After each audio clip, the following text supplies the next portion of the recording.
खड्डे आहेत पूर्ण आमची ही जी दखल रोड घ्यायला आहे, पाहिजे. ते कामगारांचं गल्ली आहे तरी पण ऍक्शन कुणी घेत नाही. आम्ही आजारी जर पडल्यावर जास्त काय काय होणार झालं का तर हे काम? पाणी आम्ही बादलीत घेऊन सीओच्या अंगावर टाकण्याची जबाबदारी आमची. परत आम्हाला ओरडायचं नाही. काही केस करा, काही करा, त्याला सामोरे जायला आम्ही खंबीर आहोत. जर आमच्या आजारी पडली लेकरं किती दिवस झाला आमची त्याची तक्रार कोण पंधरा जबाबदारी आजारी घेणार आहे आहे? ते. हा? वर्ष आम्ही झालं व्हिडिओ दवाखाना टाकतोय, आहे आम्ही आमच्या रोजच्या रोज पोरीच्या तक्रारी मागं करतोय. नातींच्या. ऍक्शन घेता येत नाहीये का? तुम्ही तुमची काय घरभर पाहिजे, तुम्ही लक्ष द्यायला पाहिजे फक्त कर्मचारी इलेक्शनच्या लोकांचे. वेळेस हातपाय जोडत तुम्ही पुढे येताय, त्यावेळेस तुम्हाला घरं दिसतात, गलीबोळ दिसतात. काय ऍक्शन घेताना कळत नाही का? ह्या गलीबोळात लोक ज्यावेळेस तुम्ही फिरताय तेव्हा लोक अशा साड्या वर करून पॅन्टी वर करून जात आहे. परत कोण यायचं इथं 5-5 वर्ष तोंड दाखवत नाहीत.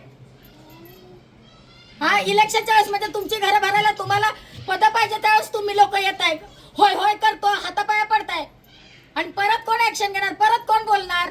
ही माणसं नाहीत, तुम्हीच माणसं आहेत. हा, म्हणजे ही काय कचरा वाटतंय का? गल्ली बोळात राहणारी लोक, झोपडपट्टीत राहणारी लोक. तुमच्याकडनं होत नसेल तसं लिहून द्या की आमच्याकडनं होणार नाही, आम्ही स्वतः ही घाण काढू. फक्त तुम्ही लेखी द्या, म्हणजे पुढे काय ऍक्शन घेता येते ते आम्हाला घेता येते ऍक्शन. पण म्हणजे एवढीच आमच्यात पॉवर आहे की आम्ही काही करू शकतोय. पण तुम्ही काय करताय? 5 वर्षात एकदा येतात, त्याचा काय रिप्लाय द्या आम्हाला?